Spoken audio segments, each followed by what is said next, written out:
Dans la vie, certaines personnes se dépassent pendant que d'autres se font dépasser. Bienvenue sur Obsession Progression, le podcast des compétiteurs qui sont obsessifs de l'amélioration.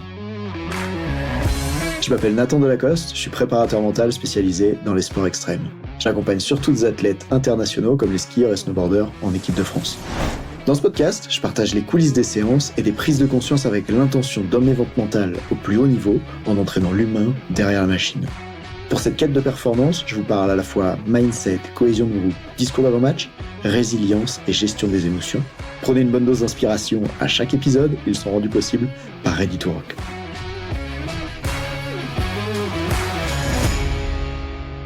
Bienvenue dans ce 79e épisode d'Obsession Progression qui, exceptionnellement, sera sur ma chaîne YouTube puisque j'ai un vidéaste avec moi aujourd'hui. Je suis sur la compétition, le Freeride World Tour à Val Thorens, le plus haut niveau mondial en freeride.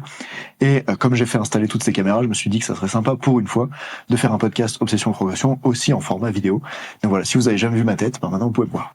Et donc, dans cet épisode, de quoi je vais vous parler? De deux athlètes que j'ai entraînés au plus haut niveau mondial en snowboard et de choses que j'ai remarquées chez eux. Et j'en parlais notamment tout à l'heure avec Victor Delerue, qui est triple champion du monde de snowboard, qui était là.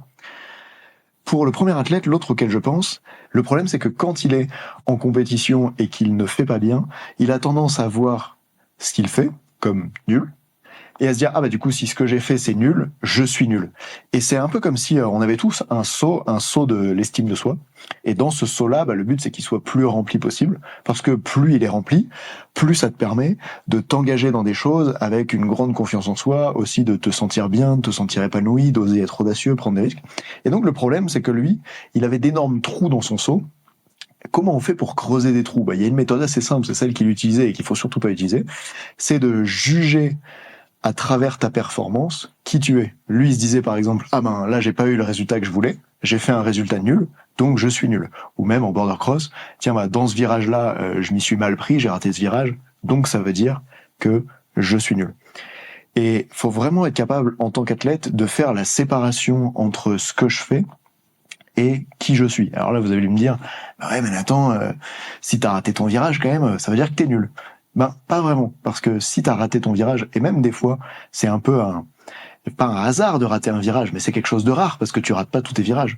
Et donc, si tu rates pas tous tes virages, si t'en rates un en particulier, peut-être que c'est le virage qui te coûte la compétition, c'est vrai, dans les sports extrêmes, en un instant, tout peut se jouer, mais ça veut dire que t'es capable d'autres fois de faire des bons virages. Et par conséquent, toi qui tu es, c'est pas un toi nul, c'est un toi qui, parfois, fait des choses nulles. Par exemple, quand je joue au tennis, et moi ça m'amuse bien, j'aime beaucoup le tennis. Quand tu tapes dans la balle, que tu mets un lift, un très beau lift, la balle elle va sur la ligne de l'autre côté du terrain, là c'est incroyable.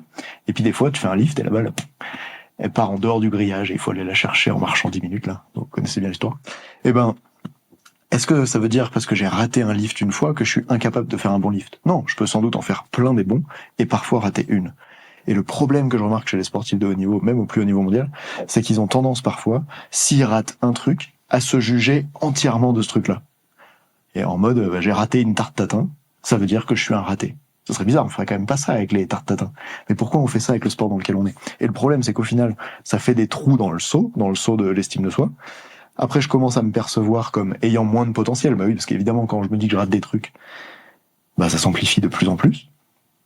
Jusqu'au moment où je me suis tellement dit que je suis nul parce que j'ai raté un truc, que d'un coup, je commence à croire à cette histoire que je me suis racontée, je commence à me dire que c'est vraiment vrai, que je suis vraiment nul. Et là, c'est plus difficile ensuite de développer quoi que ce soit, une fois que j'ai cette estime qui est si faible. Ça, c'est la première chose que je voulais vous partager dans cet épisode. Et la deuxième, c'était, j'étais choqué dans ma conversation tout à l'heure avec Victor Delerue de l'entendre dire, moi, ça m'a aidé de travailler avec Nathan, il y a une vidéo de témoignage que vous verrez bientôt, parce que, en snowboard, je me disais que il y a des endroits où je suis nul par rapport aux skieurs. Et donc, réfléchissez bien, c'est quand même bizarre d'entendre le mec qui est triple champion du monde de sa discipline se dire qu'il est nul. En principe, on regarde tous les champions du monde en se disant « eux, ils doivent avoir une confiance en soi énorme, ils se sentent forts au-dessus des autres et tout ça. » Et c'était marrant de voir que même le meilleur peut encore se comparer à quelqu'un d'autre. Alors, je sais pas à qui Teddy Riner se compare, mais dans le cas de Victor, c'était amusant en fait de voir que même au niveau où il est lui, avec tout ce qu'il a réalisé, il peut encore parfois se comparer à quelqu'un et à cause de ça, se trouver nul et rentrer dans cette boucle, etc. Donc évidemment, depuis, on a bossé et je l'ai accompagné à sortir de ce schéma-là. Et c'est l'autre truc dont je veux vous parler aujourd'hui, c'est de toute manière, je crois qu'il y aura toujours quelqu'un de plus fort que vous à quelque chose. pour une raison assez simple, c'est qu'il y a tellement de domaines différents. Tu vois, par exemple, Victor, il est papa, et c'est un sujet qu'on n'a pas abordé, mais il pourrait se dire, je suis pas le meilleur papa du monde, je suis pas 24 heures sur 24 à la maison. Bah oui, parce que quand il part faire des films en Alaska, il est pas à la maison. Et donc, il y a forcément un domaine de vie dans lequel vous allez pas être le meilleur. Et donc, cette comparaison sans cesse de comment est-ce que je suis par rapport à l'autre, ben, au final, déjà, on peut se demander est-ce qu'elle a vraiment du sens? Parce que quand je me compare à quelqu'un qui a pas les mêmes valeurs ou les mêmes objectifs de vie que les miens, est-ce que c'est une comparaison qui est vraiment pertinente? Et aussi, pour les athlètes, parce que là, vous allez me dire, mais moi, Nathan, je suis en ski alpin et je me compare au meilleur en ski alpin dans ma discipline. Et à ce moment-là, la question c'est, est-ce que tu peux te comparer d'une manière qui te dégrade, qui t'aide à te sentir nul, parce que tu dis, lui, il arrive à descendre comme ça, on appuie sur le ski, moi, j'y arrive pas. Ou bien est-ce que tu arrives à la place à t'inspirer? Et ça, c'est une autre séance que j'ai eue cette semaine pendant le Freeride World Tour avec une athlète, où je lui posais la question, je lui disais, mais quand tu vois tes concurrentes, est-ce que tu arrives à te comparer ou à t'inspirer? Et pour moi, il y a une différence entre les deux. C'est que dans comparer, il y a parer, et puis il y a con, voilà, désolé pour la vidéo, mais c'est dit. Et ça, tu veux pas faire. En fait, c'est quoi comparer? C'est regarder ce que les autres sont capables de faire, et avec ça, me dégrader moi, me dire, moi, je suis pas capable de faire ça, je suis vraiment nul, regarde, eux, ils sont plus forts, etc. S'inspirer, à la différence, pour moi, c'est voir un peu l'espèce de magie qu'il y a chez l'autre, l'espèce de capacité, le truc qui t'inspire, et tu dis, j'ai envie d'être capable de faire pareil, voire même, voir en quoi est-ce que le fait que l'autre y arrive prouve que toi, t'en es capable aussi. Je te prends un exemple, il y a un jeune que j'accompagnais en ski de fond, à haut niveau, qui me disait, là, je me suis fait battre par mon collègue d'entraînement à vélo, et au début, il se comparait, et après, il me dit, non, mais en fait, c'est vrai que je fais les mêmes entraînements que lui tous les jours, c'est vrai que je mange la même chose que lui à midi, le coach, il nous fait les mêmes créneaux d'entraînement, etc., je mange la même chose, je m'entraîne comme lui, donc s'il est capable d'arriver au col plus rapidement, j'en suis capable aussi, parce qu'on fait exactement la même chose. Et d'un coup, ça l'a aidé à s'inspirer, à se dire, mais en fait, pour moi aussi, c'est possible, j'en suis capable.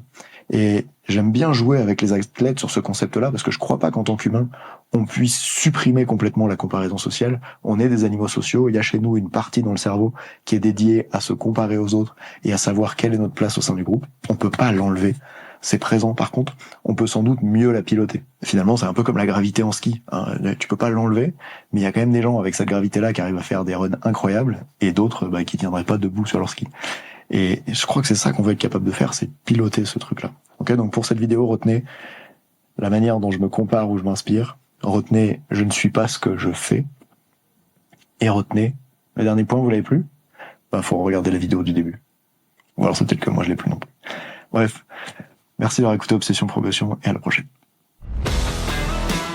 On dit souvent que le mental c'est 70% de la performance à haut niveau, pourtant rares sont ceux qui l'entraînent au moins de 10% du temps. En écoutant jusqu'ici, t'as donné à la dimension mentale un peu plus de la place qu'elle mérite chaque semaine. Bien joué. Ma mission audacieuse, c'est d'aider le monde du sport à se transformer en profondeur, et je veux faire en sorte que plus aucun coach ne passe à côté de la psychologie de ses athlètes. C'est pour accomplir ça que je crée une tonne de vidéos sur YouTube et des épisodes comme celui que tu viens d'écouter.